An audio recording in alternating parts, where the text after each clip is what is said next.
Hey guys, it's KJ here. So in this video, I'll be showing you guys the deck that I used to climb to Mythic with on a brand new account while spending only $5 on this game. So I made this account only 4 or 5 days before the season launch, and the only $5 I spent was on the $5 bundle.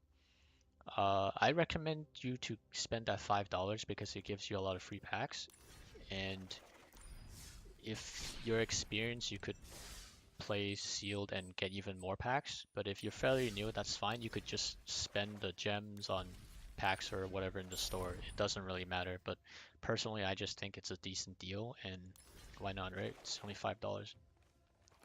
So the deck that I used, I made this deck myself. It's a goblin deck, all red. It's built around Cavalcade, War Chief, and Light Up the Stage. So when you first create your account, after you do the tutorials and stuff, you should have a bunch of wild cards. Now start spending them on Cavalcade, War Chief, and Light Up the Stage. You want to go pretty evenly about it. So start saying getting like two of each instead of four of the same thing, and start creating a deck revolving around Cavalcade.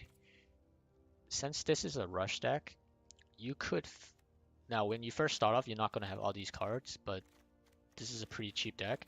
Fill in what you don't have with cards like Raging Goblin, uh, Tin Street, or Spewer. They're all pretty cheap, and these are like common cards, I believe. Oh, this one's uncommon. Yeah, this one is common though. Yeah, you could even use this. I think this came with for free.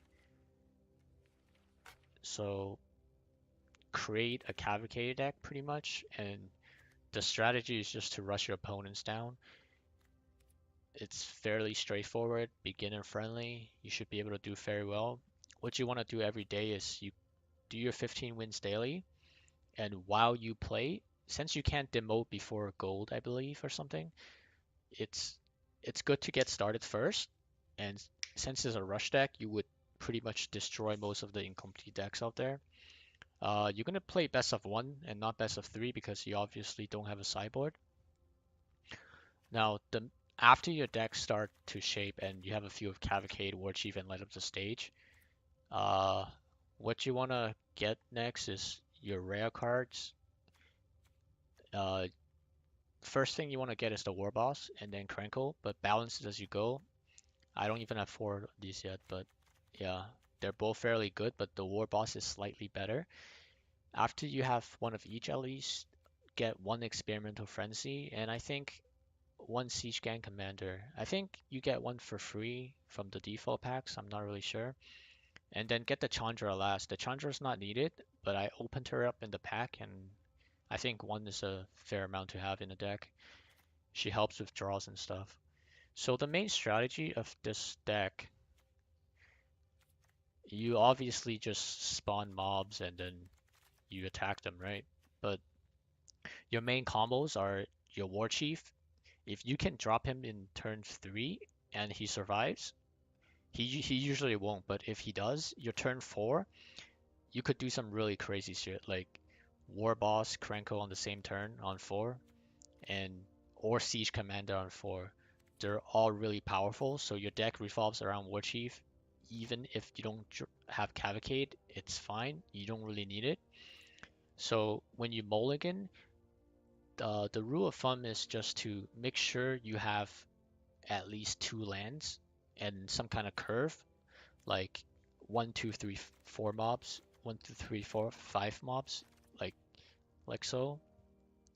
But even if you don't have the lands, it's okay if you have light up the stage. Like if you have 1 land, I think you're guaranteed to have 1 land when you play best of one. If you have 1 land and one light up the stage and any type of early mobs, it's fine. But never be greedy on creatures. Like if your hand does not have any turn 1 to 3 mobs, you have to mulligan it, or else you're being too greedy and you will automatically lose to half of the matchups out there. So yeah, you can be greedy on lands, never be greedy on creatures. So Just do your wins every day, and that's pretty much it. This deck, work towards building this type of deck because it worked for me, so it should work for you too. What you don't want to do is though, if you run Cavalcade, you don't really want this Trash Master card. It's pretty anti-synergy. You could add the Phoenix into your deck, but just make sure it's a rush deck. That's how you can win the most, in my opinion, with a brand new account. And then, yeah, as you play on, you should get to Mythic pretty easily because the climb is easy up to Mythic, in my opinion.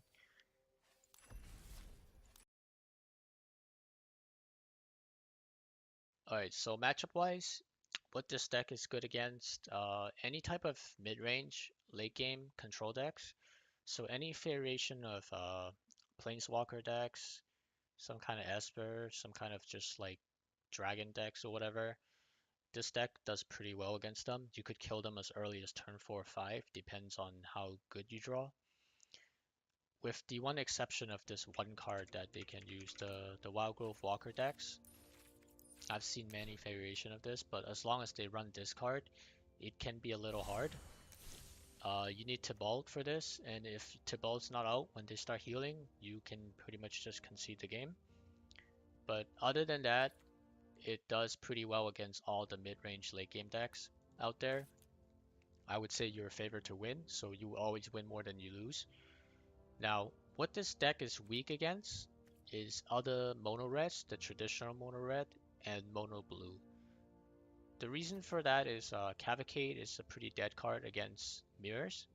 If you drop this early, you lose control of your board instantly, and you can just never catch back up because they have so much burn spells. And you don't have rollers, but you gotta work with what you have if it's a new account, so nothing you can do. For mono blue, they generally just stomp red in mirrors, or at least if you play this deck.